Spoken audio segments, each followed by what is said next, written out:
Trustee Hunt, Regent Dawson, President Etling, College Council Chair Graven, distinguished platform guests, members of the faculty, staff, family, and friends, good morning and welcome.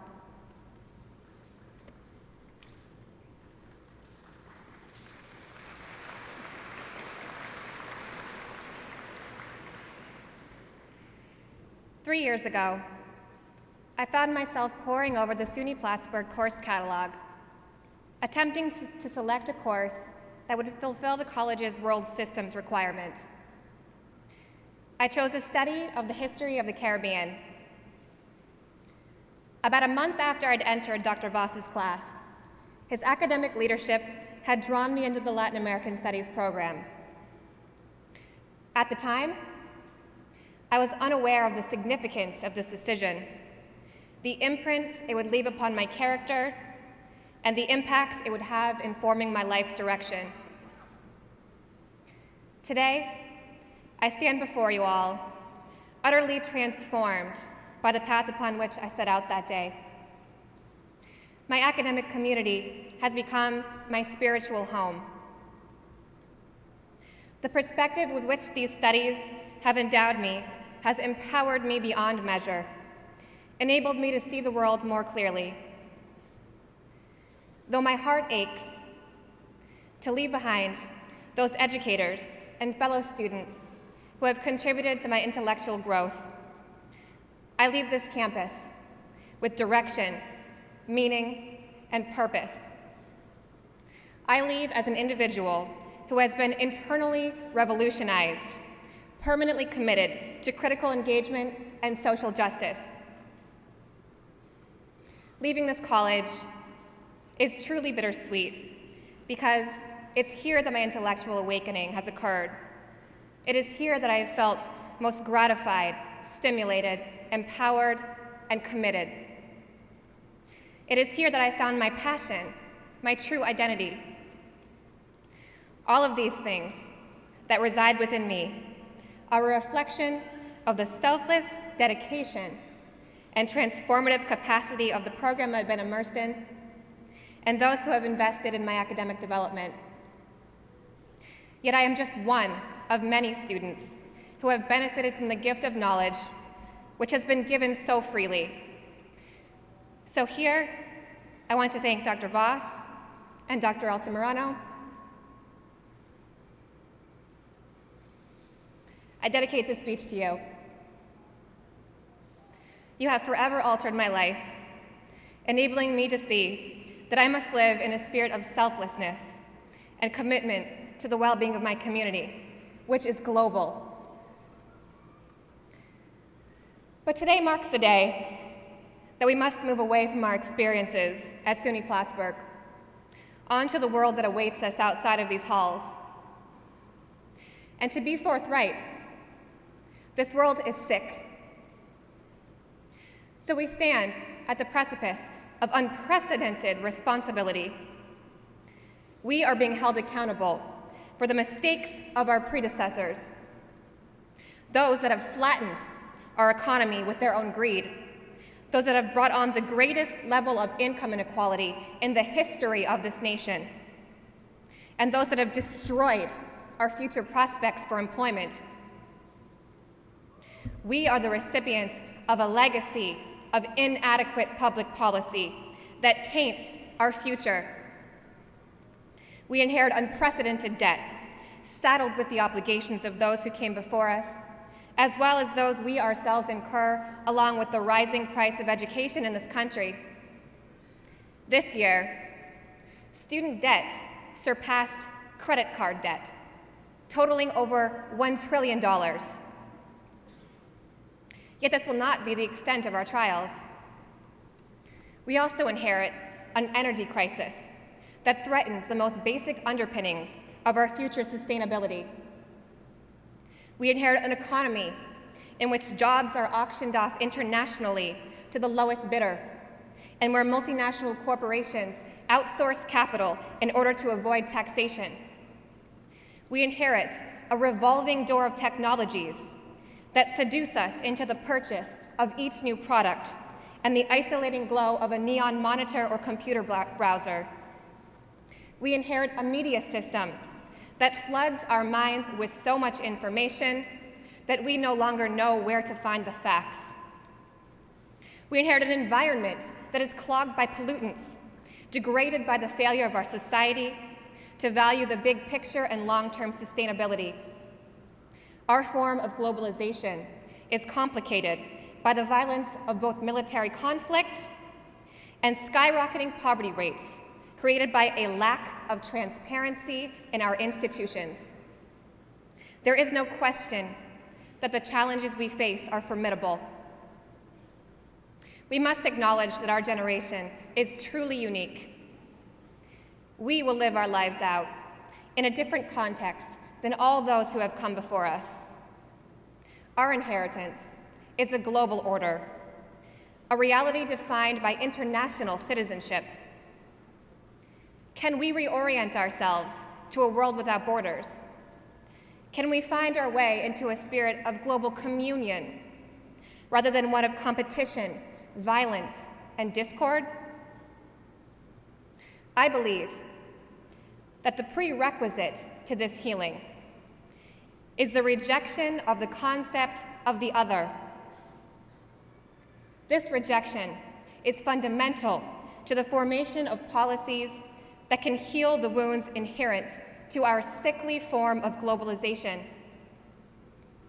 Why do we continue to divide ourselves along social, gender, and racial lines? Why do we create imaginary boundaries among ourselves and our fellow humans instead of seeking to see the commonalities that unite us?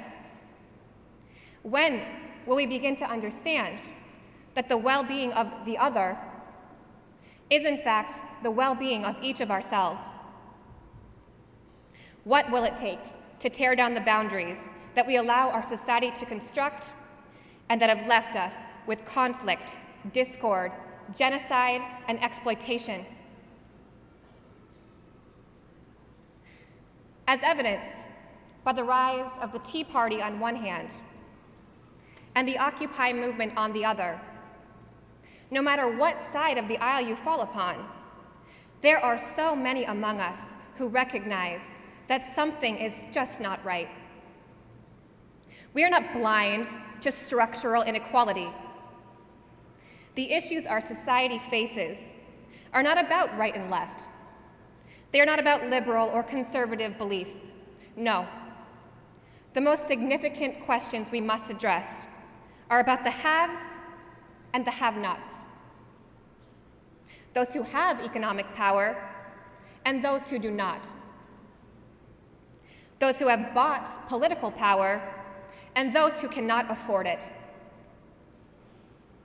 Those in our society who matter and those who do not. One thing is for sure, the haves do not discriminate among themselves. They do not discriminate between black and white, citizen or immigrant, Democrat or Republican. So why do we? Now is not the time for division. If we want to heal our democracy, now is the time for unity. Only when we reject outdated modes of political discourse defined by only two options can we then overcome the division of the disenfranchised, coming together to demand a different kind of society. And while a similar balance of power is surfacing in nations throughout the world, given the strategic significance of U.S. power in global affairs, the reforms we pursue here will resound on a global scale. The prerequisite of structural change, however, is a change in values. We must reject the directives fed to us by the divisive allure of the dying American dream, which tells us to pursue self-interest at the cost of all else. Now is not the time for individualistic pursuits. Now is the time for community. Now is the time to reject division, both at home and abroad. Now is the time we must empower ourselves by empowering one another.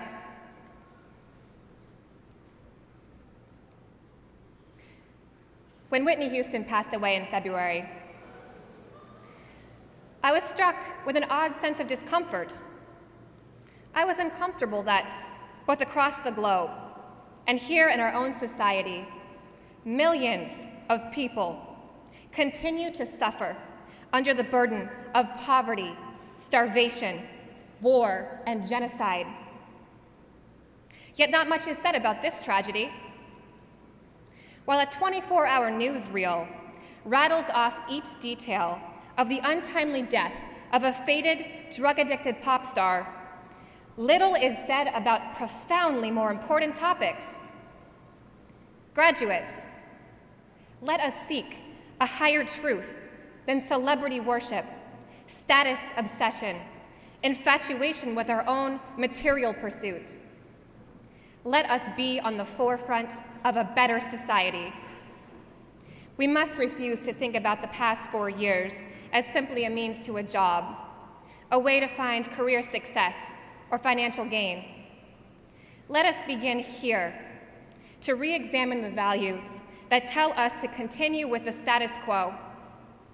We should view our education as enlightenment, as empowerment, as a means to begin to find our way back to one another. The good news is that the future is ours. We have the power to usher in a different system. We are tomorrow's leaders. The ability to create a different arrangement is in our own hands. We must not bow down to those in front of us who tell us which subjects are appropriate for us to believe in, debate, or engage with. Clearly, the results produced by those in power have fallen short of their promises.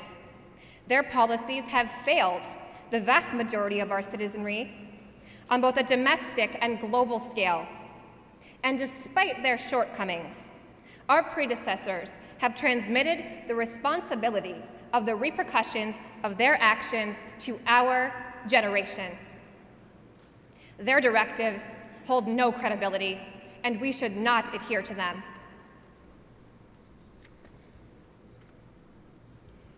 Graduates, with the gift of these diplomas, let us recognize and be grateful for our privilege. And yet, we must also feel the weight of that privilege.